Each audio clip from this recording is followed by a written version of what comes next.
Michelle, I'm really museum. excited to do this. As people are rolling in here, I wanted to kind of give a little intro as to why I wanted to work with you on this. You know, Yeah, go for it. you all know Michel as he's like the academic logos guru, and I've had in mind as a national presenter for a while. You know, I want people to take advantage of their logos libraries, and so I wanted a webinar more driven towards resources and how to take advantage of them. You know, because I think that a lot of people don't go far beyond the first library that they get with logos, you know, because you might get, you know, 600 books, 400 books, 1,000 books. And a lot of people that I talk to and I'm at conferences, you know, I think I often hear like, I'm not gonna read all those books. And of course you're not, that's not the point, right? And so the point is that we can learn how to take advantage of that. And then Michelle, I know you, especially in your work, I think it's pretty important, right? You know, being able to research journals and dictionaries. How many books are you up to now in your library? Oh, well, you don't want to know that.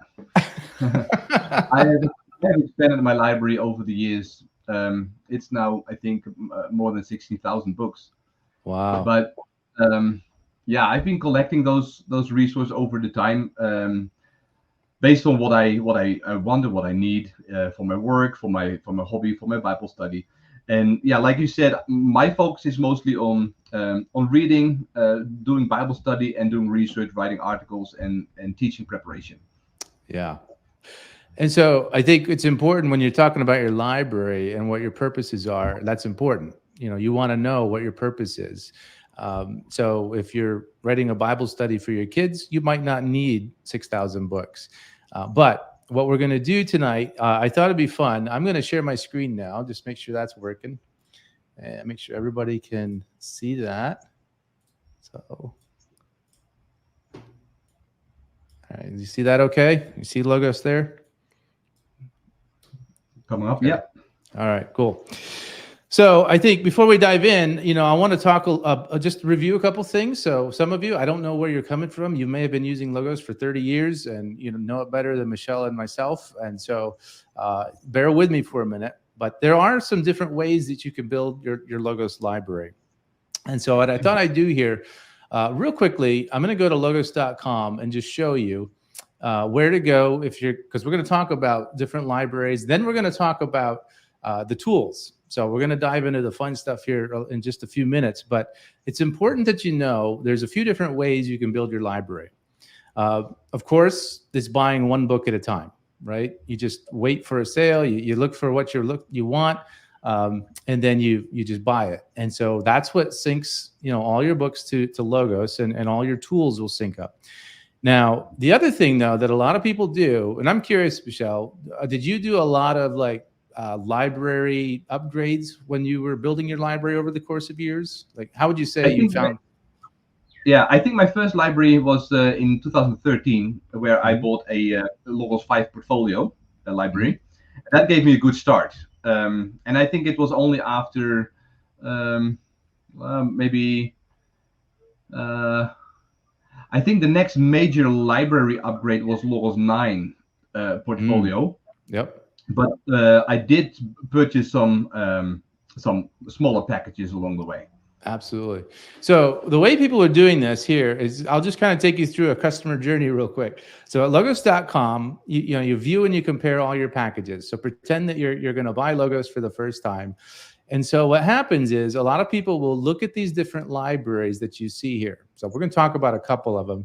Obviously, we can't go through all of them, but you see there are many different libraries. And what a lot of people don't understand is that some of the resources they're looking for are actually bundled up into these base package libraries. And so one of the big ways a lot of people do upgrade their library is that they, you know, once they're on the full features of Logos, if they're not on Logos, we're on Logos 10 right now. So if you're on Logos 8 or Logos 9, some people will buy Logos 10 Gold and get all the books that they don't own.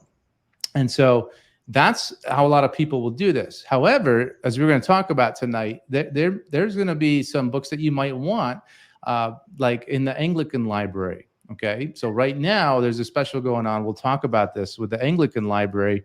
But so a lot of people will do this. They'll pick this library, they'll add it to their cart, and they'll buy it, and then they might buy a couple books down the road. So that's one way of doing it. Another way of doing it, though, is looking for legacy libraries. And Michel's going to talk about this later because he's an expert at this. But if you type in legacy library and at logos.com, that's where we're at, logos.com, then you're filtering down through and seeing all of the different legacy libraries that Logos has had over the years. So these are like previous version libraries.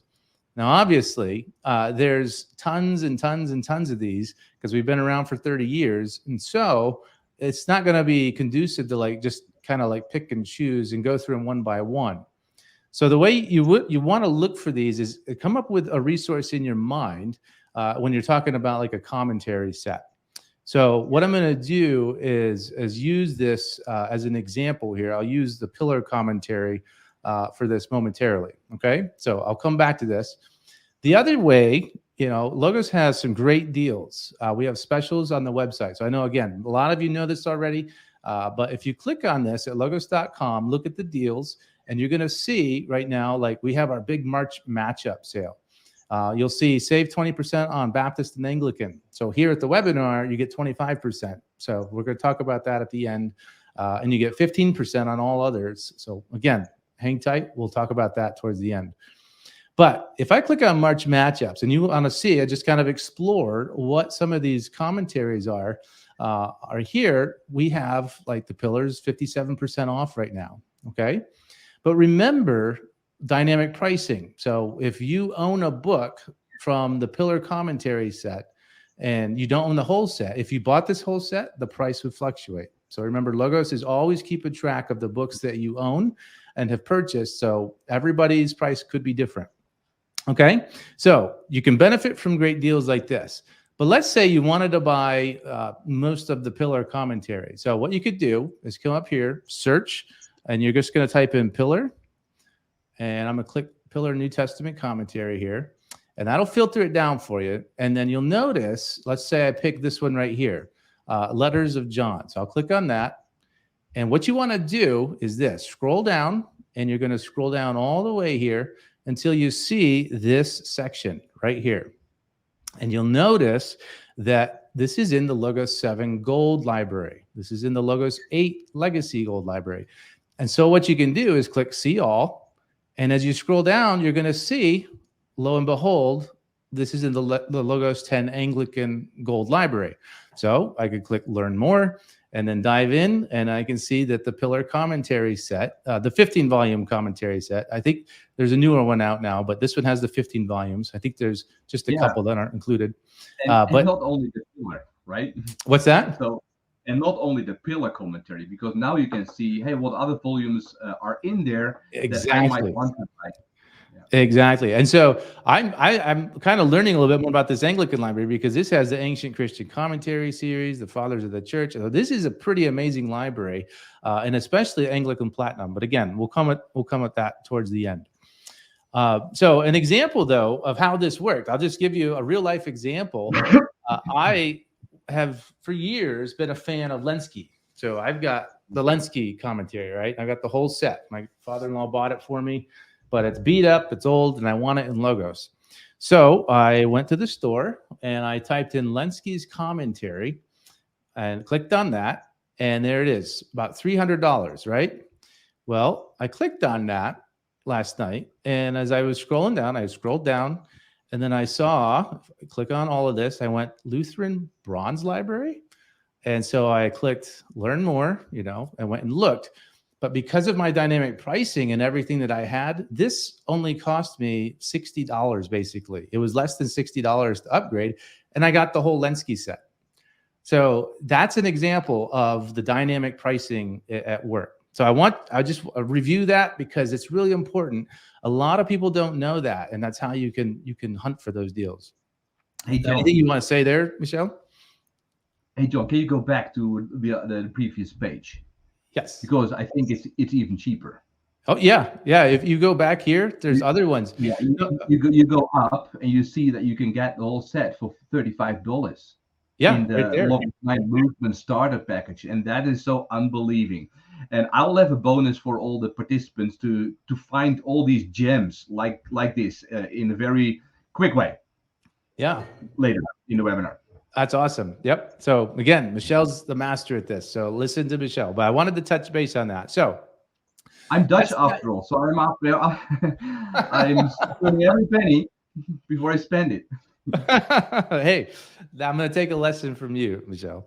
All right. So you can do this too. One of the big ones, like a lot of people like the IVP Bible Dictionary. So again, do the same thing. Click on it. Click on the IVP Bible Dictionary. And then as you scroll down, you can see what packages are in this. So just click see all, and you look for these libraries and see which ones you're looking for. So I went with the bronze Lutheran because there were other books that I wanted. So that's why it was a little bit more, because it had bundled more. So I'll leave it at that for right now and let you guys figure that out. But as you scroll down there, you'll see that this is included in the Logos 10 Anglican. I think the 4 volumes is in the gold, but the whole set is in the platinum or diamond, Logos 10 Anglican diamond. So we'll come back to that. But let's talk a little bit now about how to use it, okay? Because what happens is you get all of these books and you need to be able to use Logos to make use of them, right? Otherwise, they just are like my physical books up in my attic and in my basement, where they just sit on the shelf. And so I don't go and pull all my books off the shelf and flip through and try and find where John 4:24 is, because it just takes too much time and paper. So that's the benefit here of having a Logos library. So one of the first things that you want to do is I'm just going to briefly talk about prioritizing your library, and then we're going to talk about some tools on how to use this. So this is the home screen for Logos. And again, I always say that because I never know who's on the webinar. Somebody might have invited you as a friend, and this is your first time seeing Logos. But I'm gonna open up the library here. I'm just gonna drag it to the middle here, and I'll close that. So this is the library screen, and so a couple tips and tricks.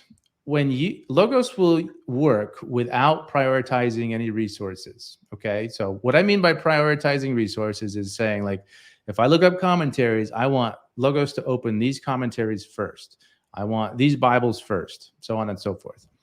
And so a little tip and trick here, when you prioritize your library, you're going to see that there is a little sidebar icon here.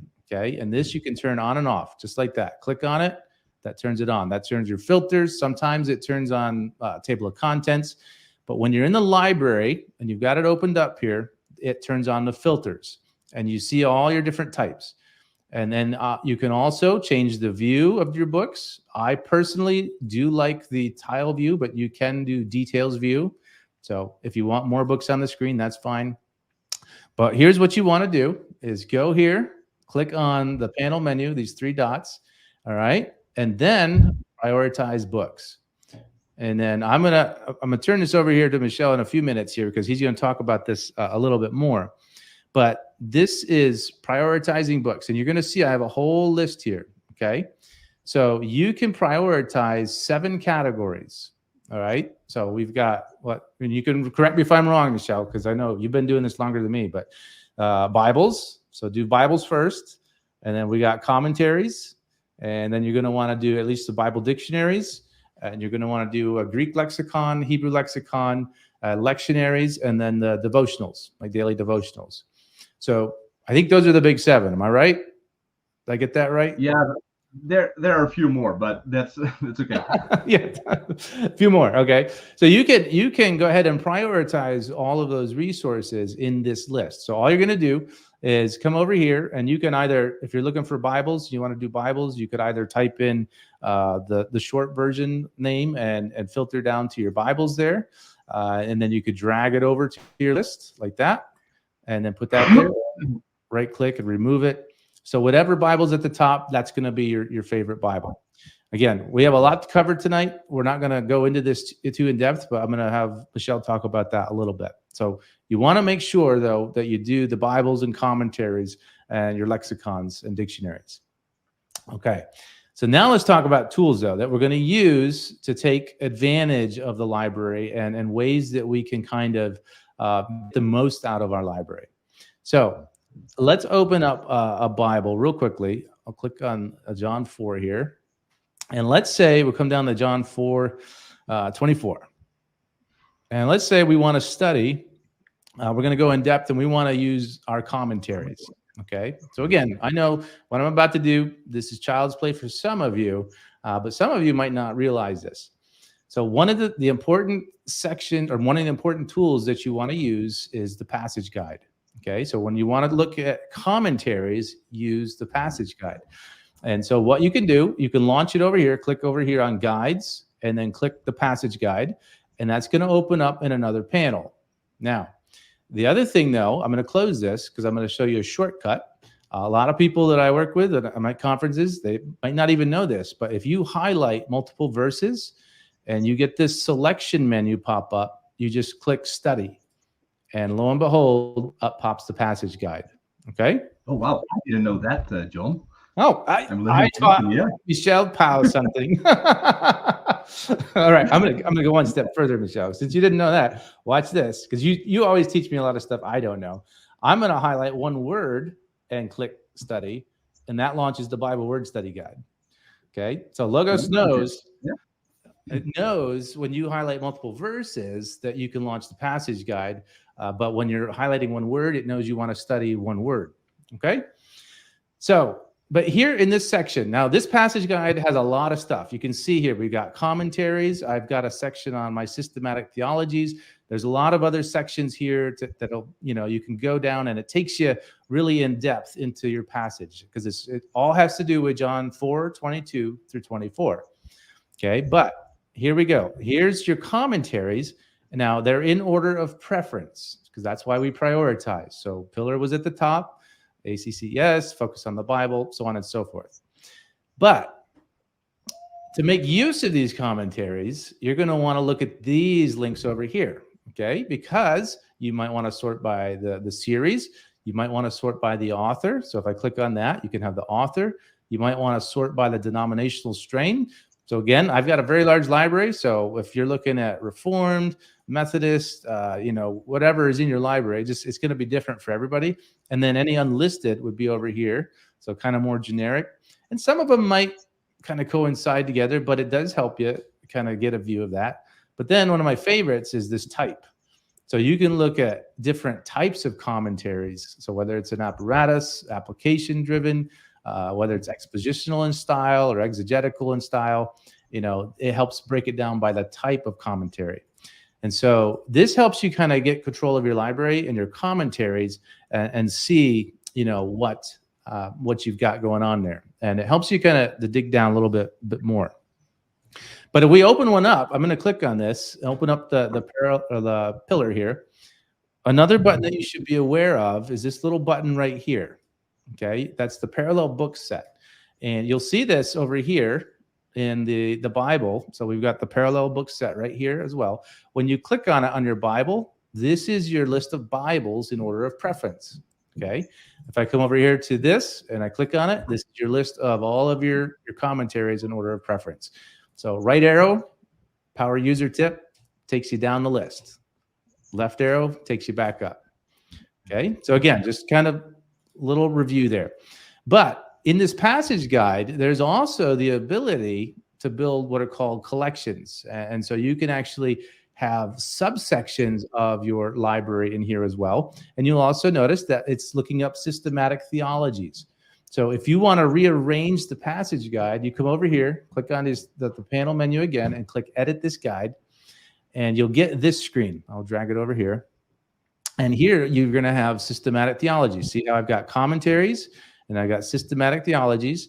But watch this. Again, we're not going to create collections. I wish we had time. Maybe we'll do another webinar for that. But I'm going to click on collections, drag it over here, and then I'm going to say, I just want I made a specific set of apologetics books or the IVP dictionary set. I'll click on that.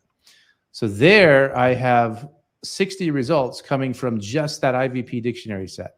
So now I'm breaking down my library a little bit more. So just a little quick tip and trick there on the passage guide. Okay. However, there's also some other ways in other books that when you start building your library and you're getting systematic theologies, you're getting Bible dictionaries, what you don't really want to do is go to the library and open up a dictionary and try and just and find one dictionary and type in the reference because you want 10 dictionaries. So what you can do is I'm going to introduce you to the Factbook. And the Factbook is becoming the #1 tool of where to go, in my opinion, when you're starting to study something. High-level studying, you want definition information, article information, where it's at in the Bible. So you can put in any person, place, thing, topic, scripture reference, doesn't really matter. So let's say, for instance, we do tabernacle. I'll type in tabernacle, and then we have all of these other nuanced reports because you'll see there's other Factbook reports, most holy place of the tabernacle, bronze altar. These are all linked to the tabernacle, but I'm just going to click on tabernacle. So imagine all you had to do. Have you wanted to study something and you go pull up 2 dictionaries, but now you got to go find it in the Bible, right? So the Factbook, watch this. It's pretty insane. First off, you're going to get a key article. This will come from one of your dictionaries or commentaries, okay? So if you have anything in your library that has anything to do with that, it's right there, okay? So you can click read more and open it up in another panel and start reading. But as you scroll down, I want to call out a couple things here. You'll notice it's searching your Bible here. So here's some key passages about the tabernacle. But it's also searching your Bible, and it's doing like 20, 30, 40 different searches because now in this referred to as section, when you search a person, place, or thing, we'll see how it's broken down. We've got Hebrew, we've got Greek, we've got how it's translated as. And so if you are trying to research the tabernacle as a sanctuary, you might want to look at this, all these instances where it's translated as sanctuary in your preferred Bible. So it went out, it found the Hebrew lemma. And so again, this is like doing your search for the tabernacle in your Bible. But as you scroll down, okay, take it a step further. I want to call this out, dictionaries. See this? So as you have more dictionaries, this section, if it has anything to do with dictionaries, you click on more, and then there comes all of your dictionaries. Hold on, we lost Michel. I'm going to make sure he gets back in here. Okay, so we'll pray that he comes back. I know his internet can be a little spotty sometimes. But here's dictionaries. So every dictionary that I've got, because I've got a lot of them, is all linked and all looked up the tabernacle. So that is an important aspect of the Factbook because, again, the more that you have in your library, the more you want to take advantage of it, but you're not going to go back and look for all of these different, all these different libraries here, or all these different dictionaries one at a time. So use the Factbook for that. Okay. Now, another thing that I do want to show here is another guide, because this is another way that you could do this.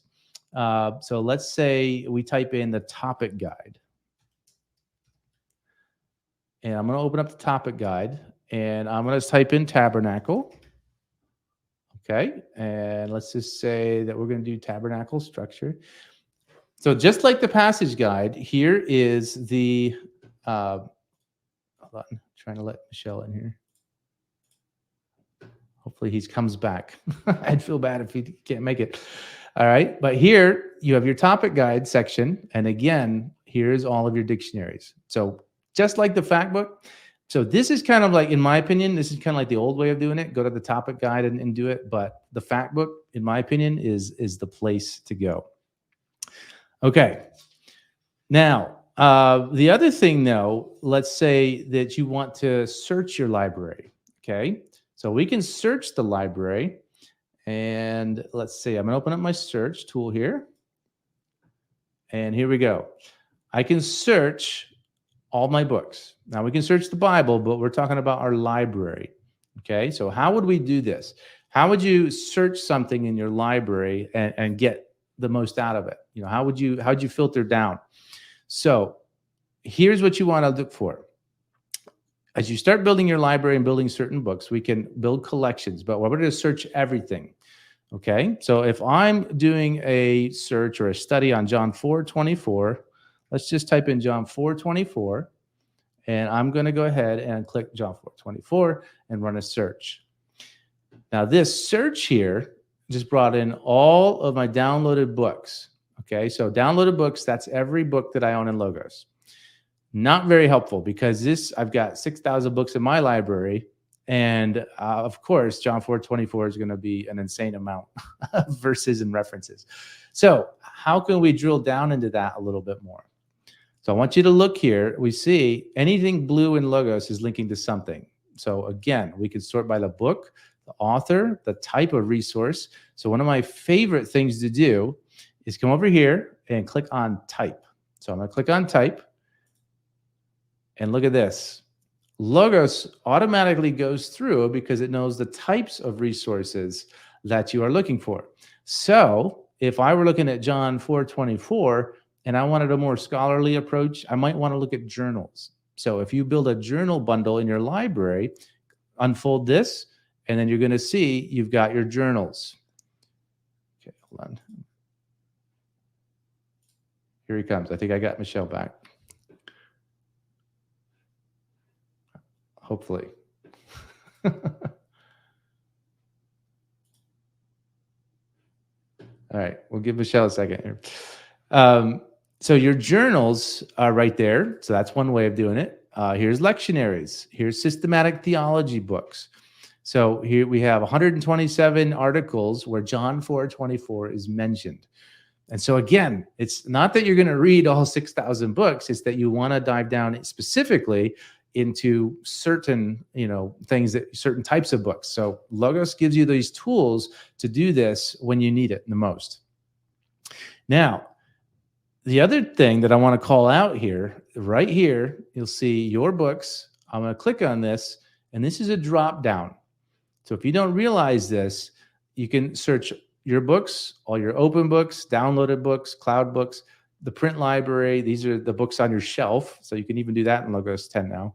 But here's the collections. So as you build a collection of books, whether it's apologetics books or just even a couple different, categories here, here's the IVP dictionary set. I can click on that. And now I've got 42 articles right there where John 4:24 is being mentioned.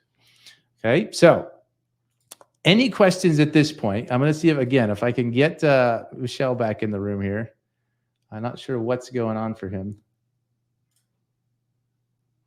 Any questions? Just go ahead and type it in.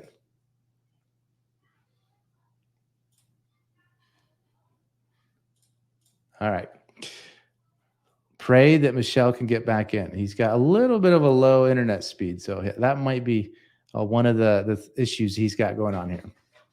All right, but I'm going to go on a little bit more here because, I think that Michel's going to talk a little bit more about prioritizing books.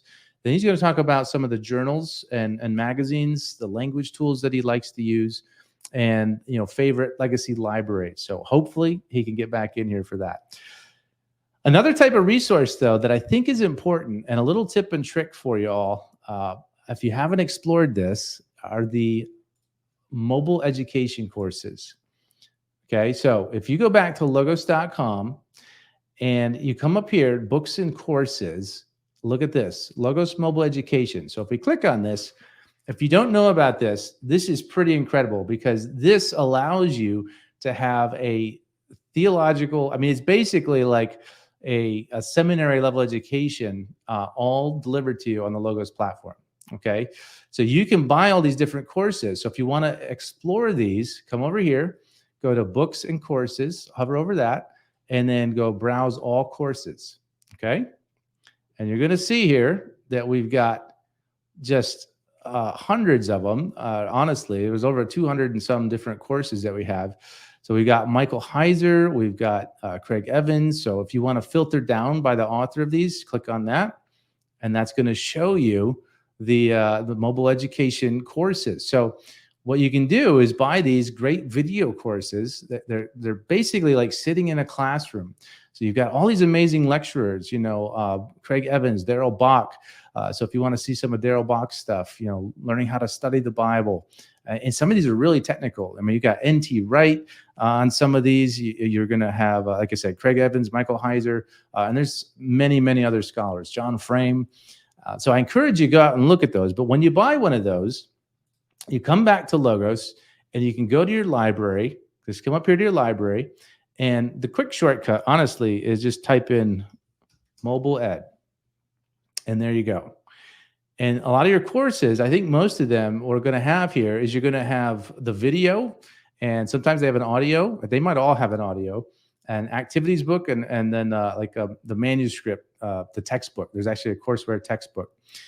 So what I want to introduce you to is this idea of building a collection of these mobile education courses. So whether you do one a month or one every quarter, and start building your theology, your seminary degree, you can go here, click on the video, and look at this. Here we have all of the course videos. We have an overview. So we have all of these are videos built right into the Logos platform.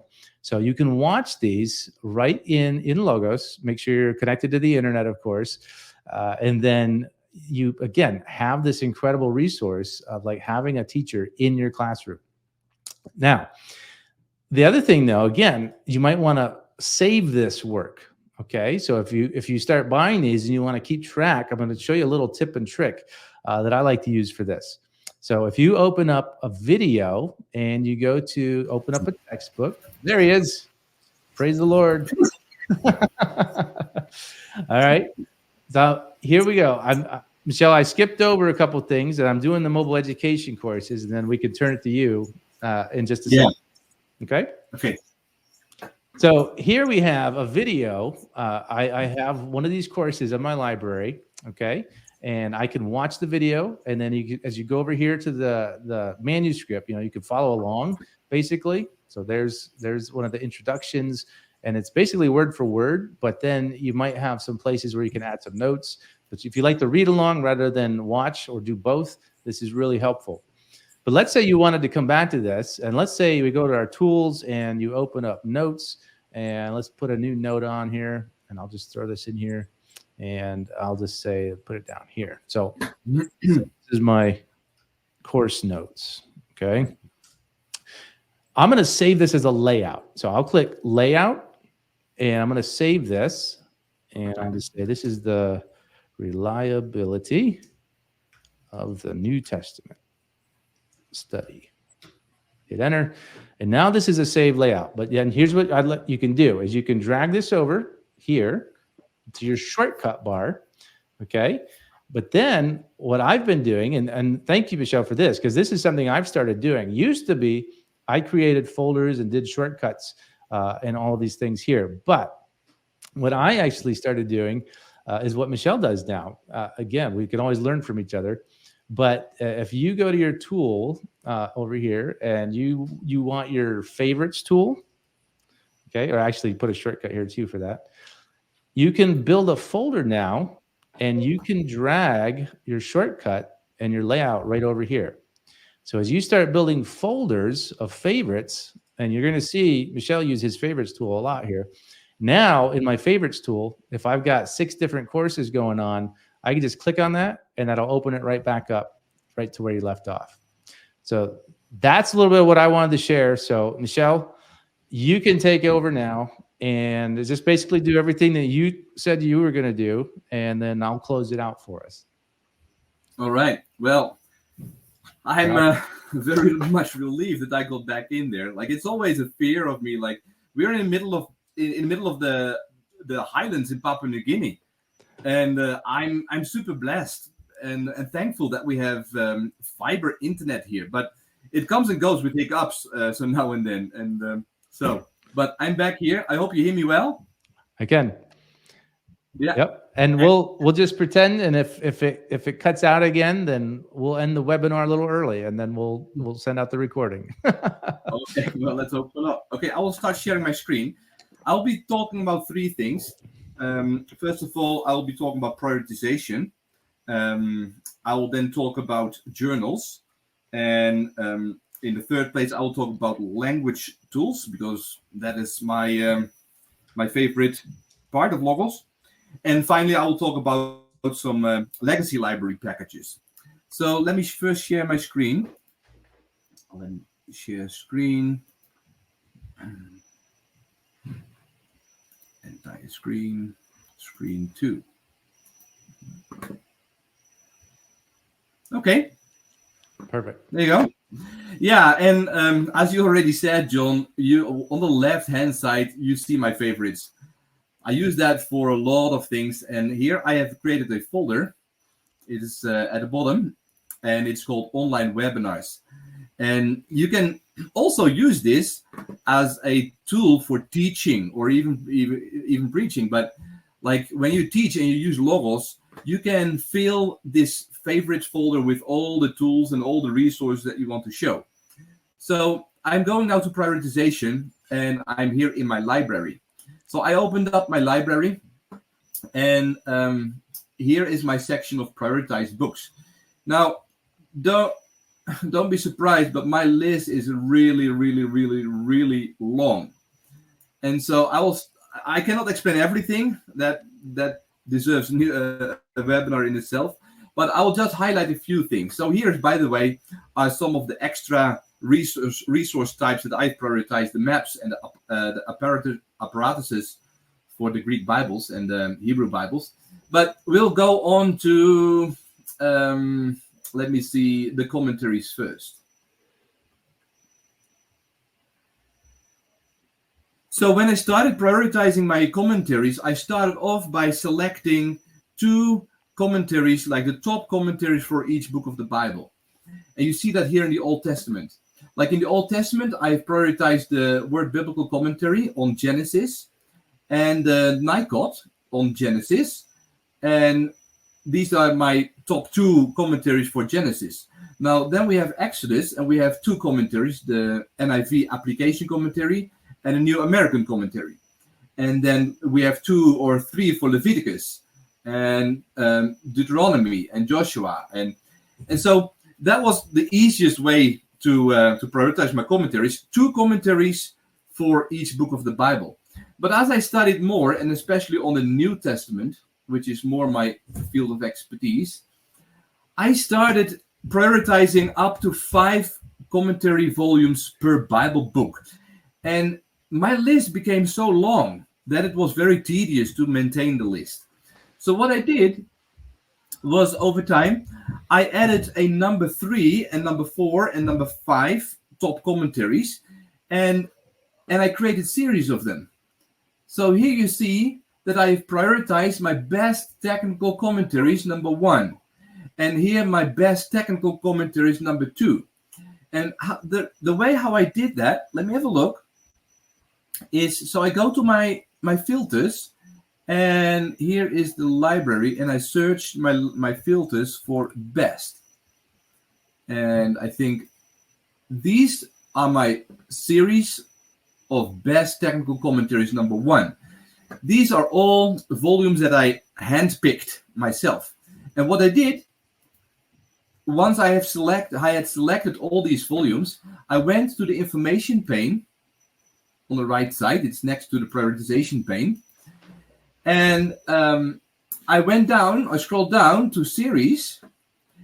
And instead of the original series name, like the Word Biblical Commentary or the NIV Application Commentary or the New American Commentary, I replaced that title, that series title, by Best Technical Commentaries number 1.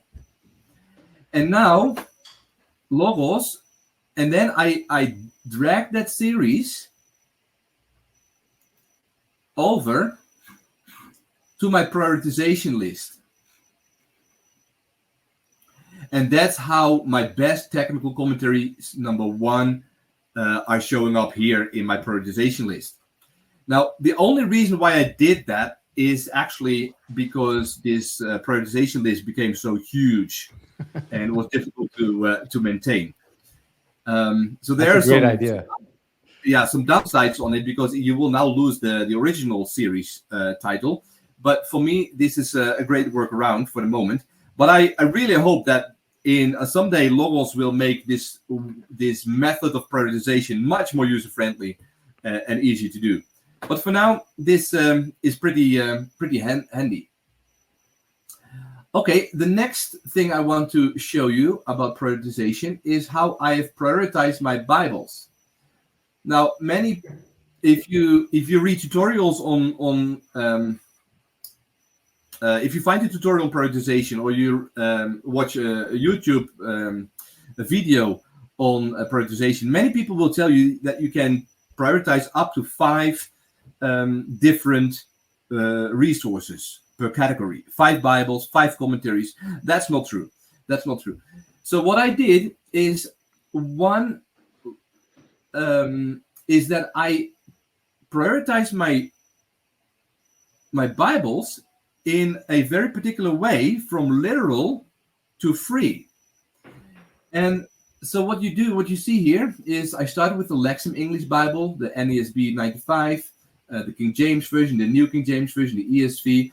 They start off very literal, and as you go down, they become very free translation.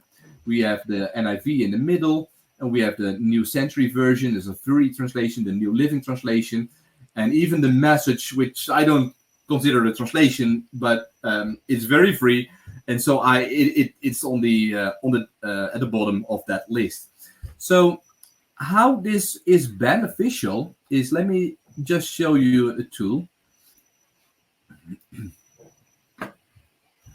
So when I'm translating, I want to in one of the vernacular languages of Papua New Guinea, I want to see how the Greek or the Hebrew is translated in English translations. And as you compare literal and free translations, that gives you a wide overview, a wide range of possible translations, how the Greek or the Hebrew can be translated. So you see here that I have a text comparison tool where I also have listed all the most popular translations in a way from literal to free. Now, another way that how this is helpful, I created a collection. So I called the collection from literal to free, and I drag all these prioritized resources to this collection. Okay. Now, the collection does not automatically sort them the way you want them. They just sort them by title, for example. But as you tick this box here, show in parallel books here, and now you open the ESV, for example. I'm opening the ESV now.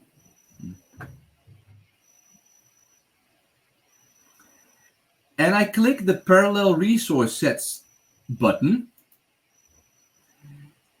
And I have several categories installed here. So at the bottom here, I go to the next page. And here I see my collection from literal to free. And I can tick that. And now I can, from the ESV, go to the RSV, to the CSB, to the NRSV, to the ISV, all the way down to the most free translations. And like John said earlier, you can just use the arrow keys for that now. And it will give you several, it will go through that list of that you have prioritized in your library. Okay, so yeah, that's a very powerful feature that you Brilliant. can do with prioritizing your books. I have nobody seen doing this, so might be a pretty unique approach. I just love how creative you are, Michel. That's why I love watching from your academic perspective. I always learn something new. That's awesome. Yeah, I love it. I love it. Okay, let me see. Oh yeah, and there's one more thing that I want to show you about prioritization, and that's advanced prioritization. Now, I will not go super advanced here, but let me have a look. 1, 2, 3, 4, 5. Let me have a look here.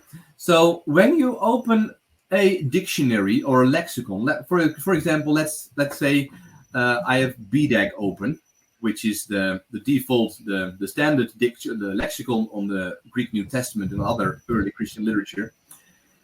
You open the dictionary and you see lots of references. For example, here's look, Luke 11, verse 22.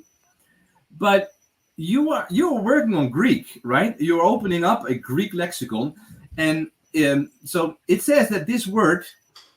Let me use let me just quickly use another word here, like Smyrna.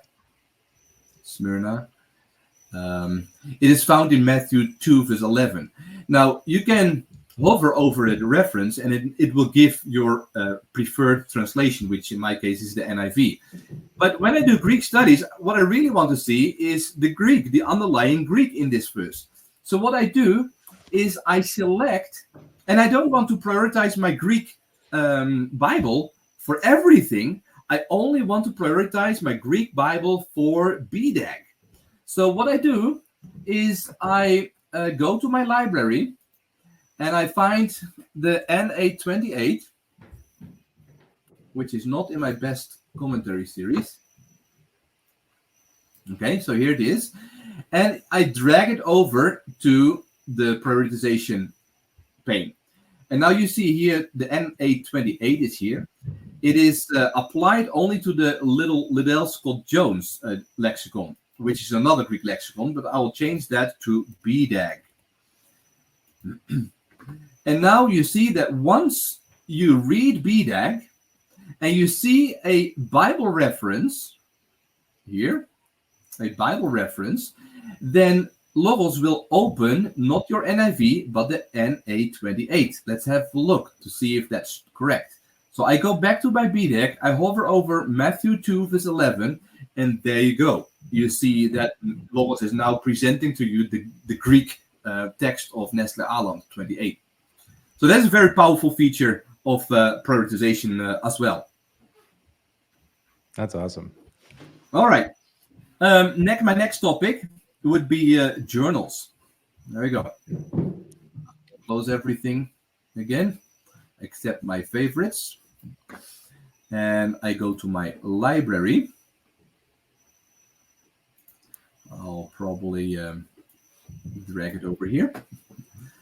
So, yeah, I've taken a big step and I've purchased a lot of journals because I love it.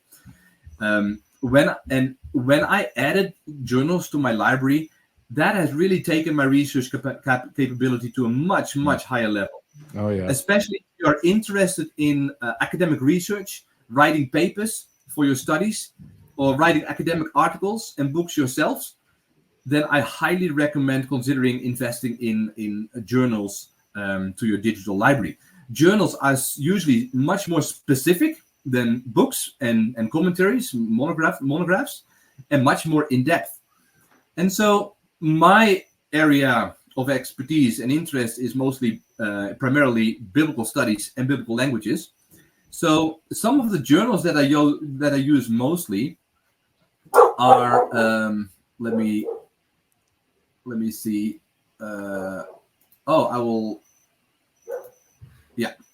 So I now sort them by series. So one of my popular series are the Bible Translator, the Biblical and Ancient Greek Linguistics Journal. There's the Bibliotheca Sacra, which is a very large journal on any biblical topic. There is also, this is one of my favorites, the Philologia Neotestamentaria, a very renowned journal on the New Testament. And then to mention one more, the Journal of Biblical Literature is one of my favorites, and that I interact a lot with. And so, but I also let myself often be surprised by articles in journals that I wouldn't have looked at if I didn't have them in Logos. But Logos presents them to me when they are relevant, and I'll show you a few examples of that in a minute. So you may ask, what are some benefits of having academic journals and magazines in your Logos library, and especially when you have access to many journals through your school? Like, why would you bother purchasing journals in your Logos library? Well, actually, I believe there are a lot of benefits. For example, now let's first have a look at how I did it when I studied classics and theology at Leiden University in the Netherlands. I could use the academic library subscriptions from my university, but I spent a lot of time searching for applicable titles of articles. I could only search for titles. I could not search the content of the articles. In the second place, so once you find an article that you think might be relevant, you download the article, you read the text, and decide whether it's relevant or not. And too often that was not the case. And you had to ignore the article later on. That was a waste of time. Also, once you got a PDF of the article, your search capabilities were still limited, searching for phrases. And finally, I spent a lot of time creating documents, Word documents with annotated snippets from the articles. But now journals in Logos. So what are some benefits? You have direct access to the articles in full text. So I open up this random journal volume, and it gives all the issues, and there's the text. So you have access to full text journal articles. And of course, in Logos, everything is searchable. Now, I have a few examples of that. I'm glad you're covering this, Michel, because I've talked to students that will say that, I have access to the journal library at the school, and it's like, you don't get it. How much faster? No. Like, this is so much faster. Yeah, and more in depth, and it's such a time saver. So I honestly, it was a big deal for me to purchase these journals because they were quite expensive. But I told my wife, this will change my life. And my wife agreed. And so I went ahead and I purchased a master journal bundle. And I've never regretted that a moment. So let me share a few examples here of searching. So one day I was searching on, it was around Christmas, and people were and I was thinking about the star in Bethlehem. And I was wondering, what did the reformers think about that star? And how did they think about astrology in general? And so I looked in my journals for Reformation or reformers or Luther or Calvin near astrology.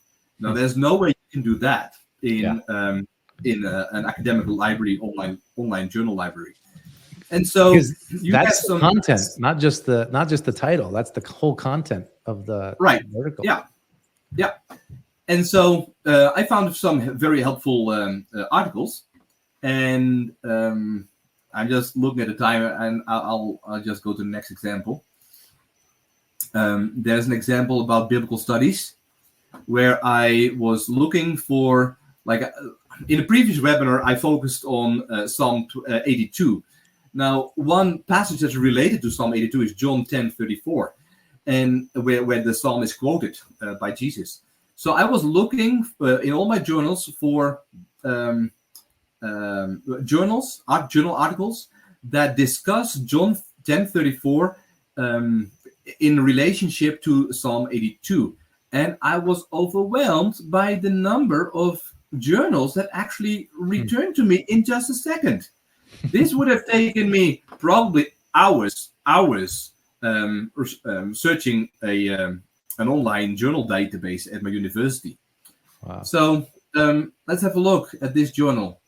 I said you are gods, Psalm 82 verse 6 and John 10. It's in the title. Now I can narrow it down because I want to know how Jesus quoted this psalm as an argument for his divinity. And so let me just search for near the word argument. There you go. I have three. This is a very specific search on articles that discuss the flow of the argument in John 10 related to Psalm 82. So yeah, very impressive. Now the third search they want to show is that you can also choose not to search the whole text. Like here, for example, when I wrote my thesis studies in classics, I was writing on on verbal aspect in the New Testament. And so here I'm looking for searching my journals for verbal aspect related to discourse. And I think, well, this is too many. These are too many results. And but let me just look for the headings, like the titles of a paragraph. Not all the context, but only the large text in a journal article. So I go to journals and then all text. I click all text and I select heading text and large text, and there we go. And I find 2 journals that have a verbal aspect and discourse in the heading of a paragraph or the heading of an article. So you can do amazing things searching your journals. 2 more examples. Like imagine you are studying a passage, and let me have a look at my notes. Yeah. Okay. So you're studying John 10, the whole passage of that quote, right? And you open your passage guide and you scroll down to journals, and now you even don't need to search for it because Logos will present the relevant articles itself. So the way I like is sorting by year. And now I have a very old article from Bibliotheca Sacra from 1892. Wow. I'm mostly more interested in more recent articles. So I have some articles from 1989, 2012, and 2015. So yeah, and it's not only for doing exegesis. Like for example, I can also open up a topic guide instead of a passage guide. And let's imagine we want to study the topic of Gnosticism. So I typed it in here, Gnosticism, and I go down to the section of journals. And again, like John said earlier, if you don't see the section of journals, you can add them by going to add here and then journals. But here you see journals, and I can also sort by year again. And here I have several articles on Gnosticism. Isn't this amazing? So these are just a few examples of how to use journals in your research in Logos. Let me see. Michel, there's a question about what bundle did you purchase? What was it? Okay, yeah, that's a good question. Now let me go over to another page. Oh yeah, so here I forgot to show this a minute ago. When we talked about commentaries, sometimes you wonder, like, which commentary should I prioritize first? Yeah. And I just want to mention the link, and I'll put it in the let me see, I'll put it in the message box, is logos.com/guides. And that gives you top resources on every book of the Bible. Now, then I want to go to the next page, and that was about your question. What was the question again? How would you find journals? Isaac asked, can we purchase the journal bundle Michel mentioned on Logos? Yeah. Wondering how to find that. So you go to the Logos website, and in the main menu, you go to books and courses, and you select journal collections on the bundles. Yep. Okay. That's the best way to go. And which one did you get? The master bundle, you said? Or... Yeah, I purchased the master. Let me see if I can find it here real quick. So these are several journals, separate journals. Journals. Well, that's all right. If we can't find it, I'm just curious. Oh yeah, here we go. So here, for example, you have a theology journal bundle. And here you have the Scholars Journal collection. And there should also be a Master's collection. But if you go this way and you scroll through here we go. The Master Journal Bundle 8.2. There's also 7.1. These are a little bit smaller, and they're now working on 9.1. But the cool thing was when I purchased this Master Journal Bundle the first time, it was a lot of money. But you look at this, you save 83%. Compared to, and you have it all in your library for your lifetime.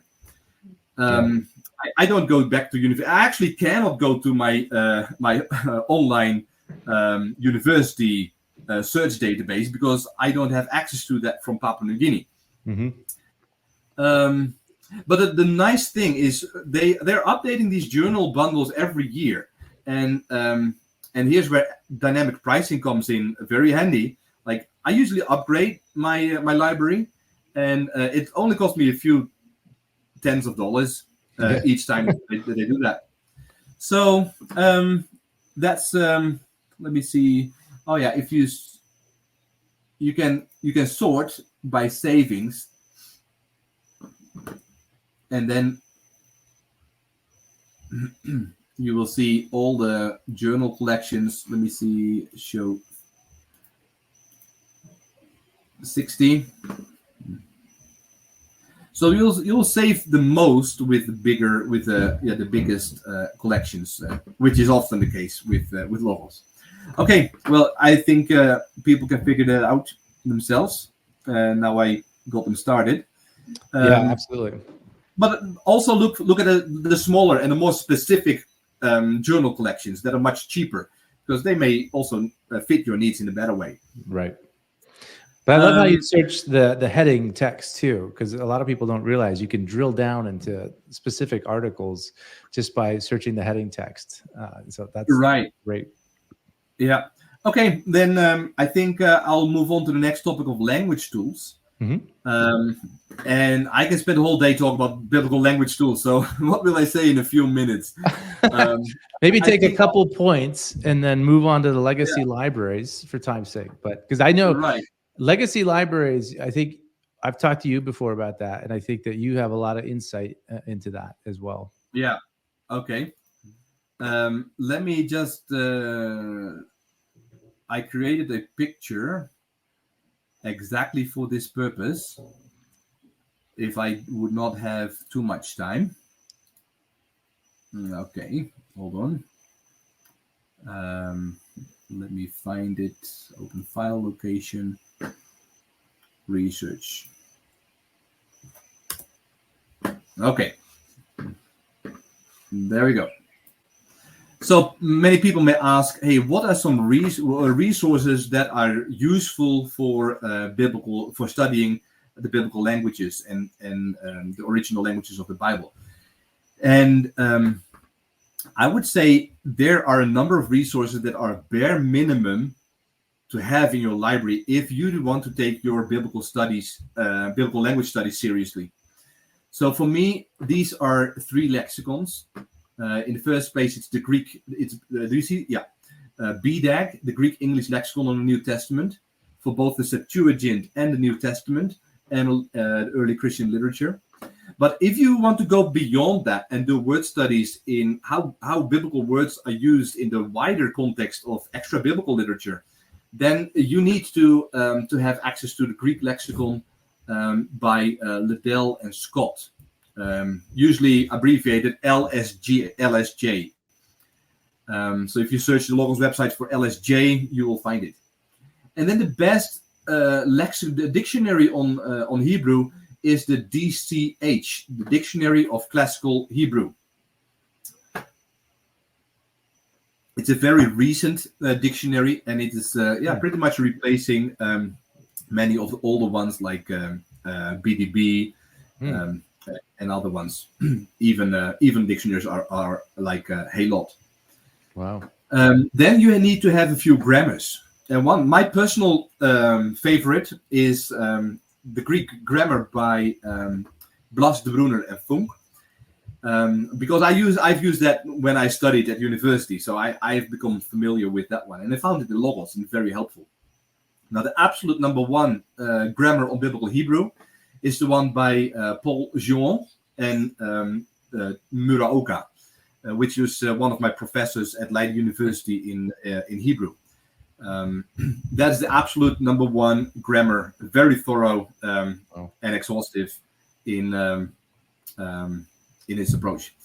And then you also, if you want to do word studies, you have to have access to contemporaneous Greek literature around the time of the New Testament, which are the works of Philo and the works of Josephus. Now, let me see, and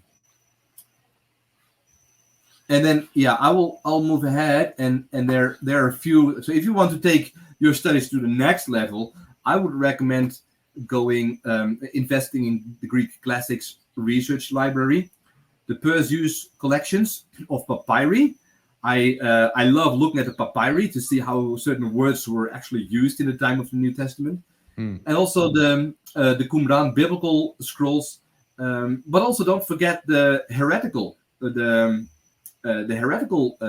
scrolls, because they're also in Hebrew, and they tell us a lot about Jewish background at the time of the New Testament. So let me go back to Logos and close all panels and open my favorites, and then I'll just quickly show you a few examples of how this can change your studies and research. For example, papyri. I'm looking. I was studying Jude 3, and Jude 3 speaks about having the necessity, the urge to write. I was looking for the same words, and I was finding examples in the papyri where that told me that it is very common to use this phrase as a literary device for writing a letter. Like here we see Ananken eichon epistolen soi grapsai. I had the urge to write a letter to you. And so it is very common way. It does not necessarily mean that it was super urgent, but it tells us that the author felt a kind of urgency to write. So I'm so sorry, I can only touch this very briefly. But Josephus, where I'm now looking at the Antiquities, and you have the Greek text of Josephus along with the English translation, and you can study them alongside. This is a passage that talks about the rudeness and the cruelties of Pontius Pilate, which is great background information to if you study the in the Easter time, like who was Pontius Pilate under who Jesus Christ suffered. Okay, I think I want to show one more. I'll skip a few, but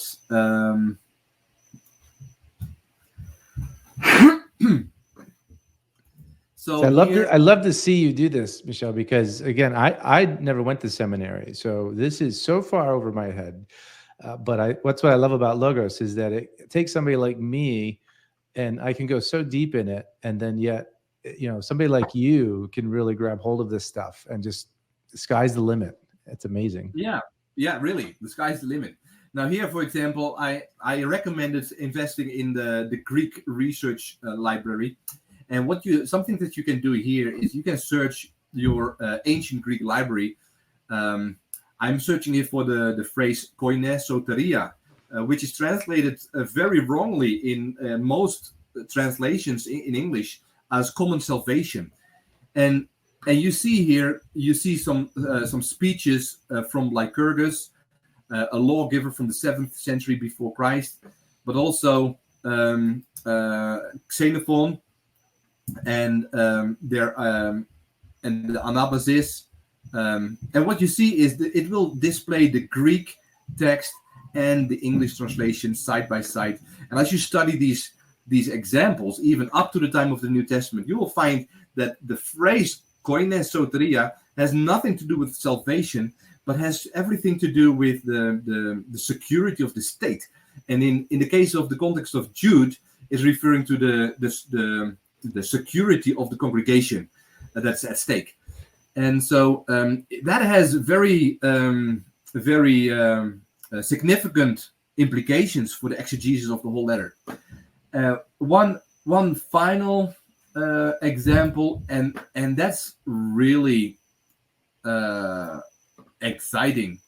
Let me go to Matthew 5, verse, I think it's 43. You have heard that it was said, you shall love your neighbor and hate your enemy. Now, you may wonder, if you do a Bible study on this, you will never find a command in the Old Testament to hate your enemy.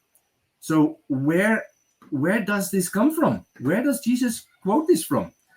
So what I do is I do a word study on the English word hate, Bible word study. And there I see that the word hate comes from the Hebrew word saneh. So when I click that word saneh, it gives me all the instances in the Old Testament where the word saneh is used. But I'm not interested in the Old Testament usage of the word. I'm interested in the Dead Sea Scrolls usage of the word. So I click the word saneh, and it takes me to a new Bible word study on the Hebrew word saneh. And at the bottom of it, you find textual searches. And Logos found 86 results in the sectarian Dead Sea Scrolls, and also 30 results in the biblical Dead Sea Scrolls. But I'm now interested in exploring the sectarian Dead Sea Scrolls, because this is probably what Jesus, the thoughts and the worldview that Jesus was addressing here. So you see everything in Hebrew, and if you don't read Hebrew, no worries. You can just select the an English translation here. And if I scroll down to the, let me see, scroll. Where was it? Let me see. First QS column 110. There we go. This is the community rule scroll, and you see that if you can open it up, and in the context, and I want it not in Hebrew but in English, and you read that this is in order to seek this, to seek this, to seek that, and then in 10 in order to detest all the sons of darkness. Okay. Now, and there's another passage in the War Scroll where we read, "They shall write peace of God in the camps of the holy ones." No, it's the next one. "Withdrawal of mercy from those who hate God." Now, you see, these are examples that illustrate the mentality and the worldview of the Jews at Jesus' time that Jesus is addressing in Matthew 5, verse 43. So, this is in a nutshell some sketches of how to use biblical. Your mind is amazing, Michel. I'm just going to say that you can do all of this. I love that. Thank the Lord for people like you that can translate Scripture into different languages. Yeah. So I just want to throw out one thing, before I forget it. And that is, let me have a look. Most of the attendees of this workshop or webinar are already subscribed to my monthly newsletter. If you are not, then here's a link where you can subscribe to my Logos newsletter. I give out a monthly Logos newsletter with all deals and sales at that moment. And recently I started including a Logos expert or Logos pro tip or trick as a bonus, because many people who use my newsletter, they support me with my ministry, because I'm an affiliate with Logos, and so when people use or purchase resources through my newsletter, I'll get a small commission of it, and that goes to my ministry of Bible translation in Papua New Guinea. So I recommend signing up for the newsletter. And if you have any questions, like, "Hey, how do you do this?" or "How can you do that?" or if you want to have specific advice on how you can upgrade your library, or what library would fit your personal needs, I would be happy to sit with you and to give you a tailored advice, tailored to your needs. So I think my final topic is legacy library. Do I have time for that, John? Yeah, just a couple. Yeah, just mention a couple of your favorite legacy libraries and some of the resources. Then I'll close this out and give the code and the website and everything. Right. Yeah. So let me share one little anecdote. Like just a few days ago, maybe a week ago or so, I got a question from one of my my subscribers saying, how can you recommend libraries when there are so many different denominations? And this particular person came from a Reformed tradition, and he said, for example, I wouldn't buy anything other than Reformed or Baptist products because I'm skeptical due to their theological viewpoints of the other libraries. And I understand where this person is coming from. Especially if you have a focus on theology rather than on biblical studies. But at the same time, I have to say that it might be a little bit short-sighted, and I will demonstrate that. And I hope that person is here. He promised to be here, so I hope he will benefit from this. So one thing that I did as another bonus to my subscribers is I created a spreadsheet. Do you see the spreadsheet? Yeah. I created a spreadsheet that highlights all the gems in the hundreds of legacy libraries. And so I started with Logos 5, Standard, Anglican, Baptist, Lutheran, Reformed, Pentecostal, Reformed, Logos 6, Logos 7, Logos 8. And this spreadsheet, the first column says starters. The second column says describes the bronze packages and silver and gold. I've only gone up to gold because it took me a ton of time to look at all those libraries and make some selections. But for the user, what you will see is everything in yellow is basically a no-brainer. Now let me demonstrate that. For example, the Methodist, Logos 7 Standard Methodist. Methodist, where are you? Okay. The starter package costs $35. That's all. But what do you get for it? Now you look at the highlights. Now it is a whole package full of books, but the three highlights are these three. And the first of them is the Social Rhetorical Commentary series, worth $247. Now you look at that resource on the Logos website, and they will sell you that resource for $247. But if you scroll down, like John showed you earlier, you will see that it is included in this package. And so you can get the whole series for about 15% of the price.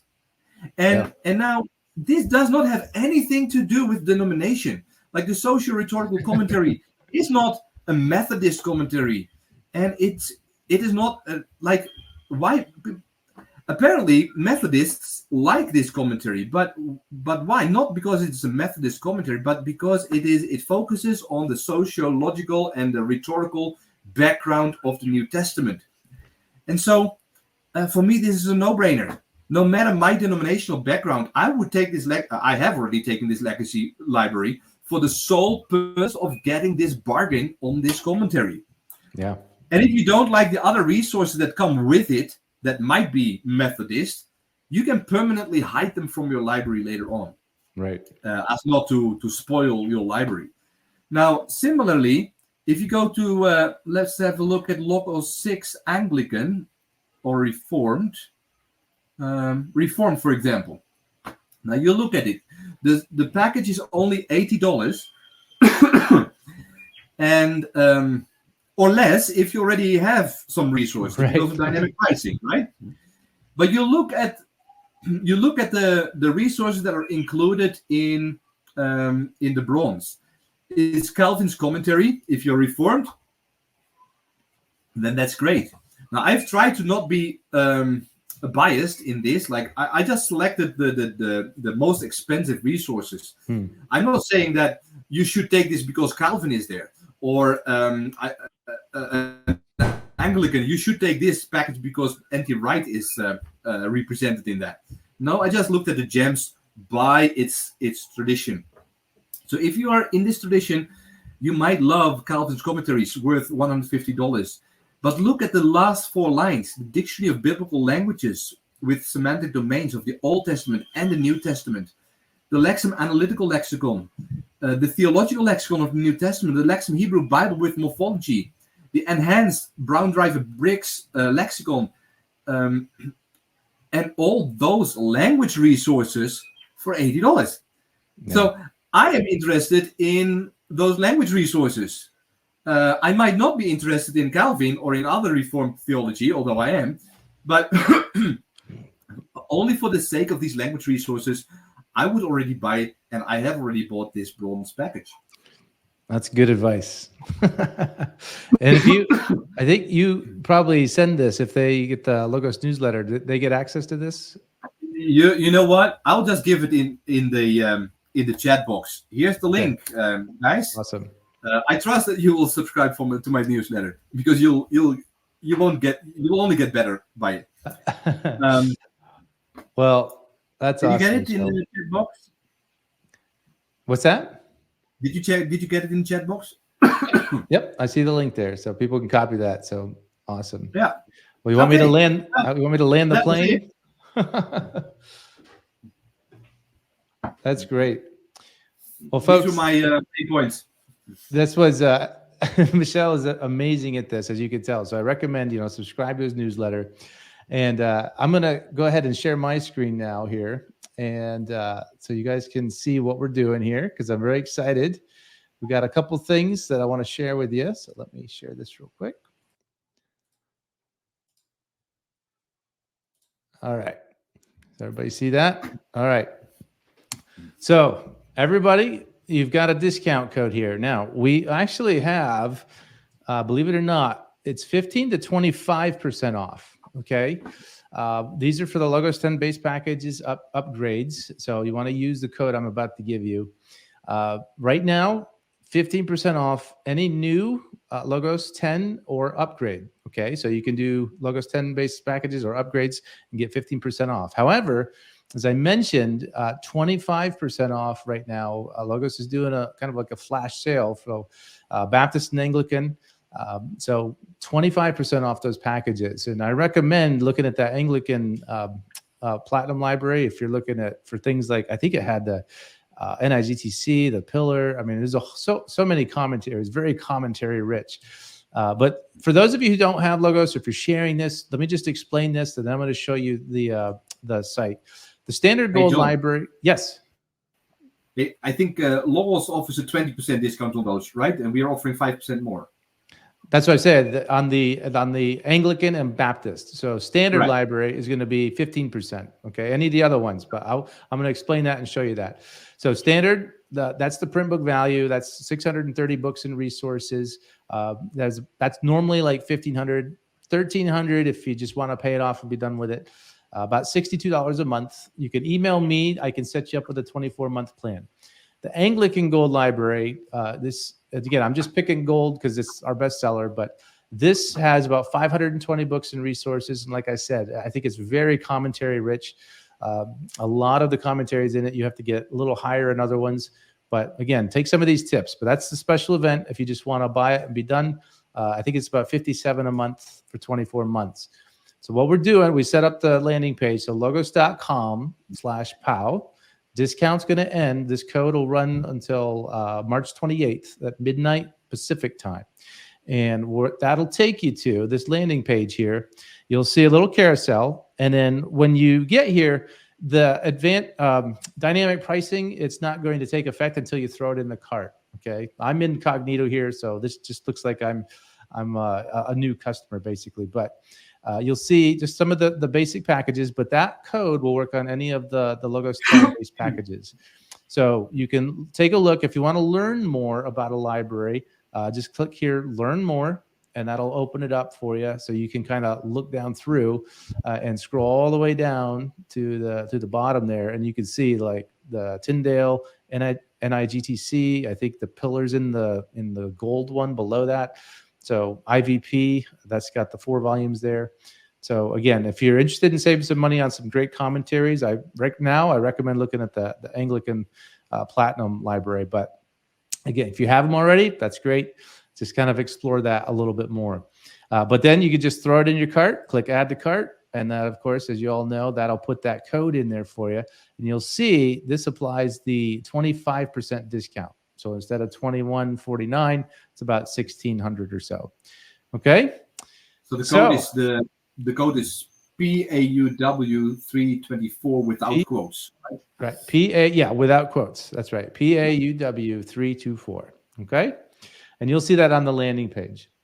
So, Michel, thank you. This was awesome. I see a lot of great feedback here. So hand claps to you. And I hope everybody has it was a pleasure. I love this kind of thing.